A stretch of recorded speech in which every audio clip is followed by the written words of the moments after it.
अगर मैं आपसे सवाल पूछूं कि इंडियन गवर्नमेंट द्वारा जारी किया गया ड्राइविंग लाइसेंस आप कौन सी कंट्री में इस्तेमाल कर सकते हैं तो आप लोग क्या जवाब देंगे।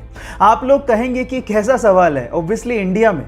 लेकिन मैं आपकी जानकारी के लिए बता देता हूं कि इंडिया के अलावा आप इंडियन ड्राइविंग लाइसेंस को 21 अलग अलग कंट्रीज में इस्तेमाल कर सकते हैं। जी हां, आपने ठीक सुना, 21 कंट्रीज में। इस लिस्ट को ध्यान से देखिए। इसमें आता है US, Germany, France, south Africa, UK और उसके अलावा और भी कंट्रीज हैं जहां पर इंडियन ड्राइविंग लाइसेंस वैलिड है। शर्त सिर्फ इतनी है कि वो लाइसेंस प्रिंटेड होना चाहिए और उस पर जितना भी कंटेंट है वो इंग्लिश में होना चाहिए। हमारी दिल्ली के कुतुब मीनार के परिसर में एक लोहे का स्तंभ बना हुआ है और वो स्तंभ 1600 साल पुराना है।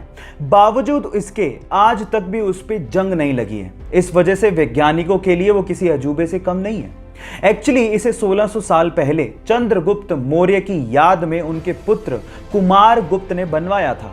सन 1998 में आईआईटी कानपुर के एक प्रोफेसर ने इसके कारणों का पता लगाने की कोशिश करी और बताया कि इसे पिघले हुए आयरन यानी कि पिग आयरन में फॉस्फोरस को डाल के बनाया गया था, जिसकी वजह से इस पे आज तक जंग नहीं लगी है।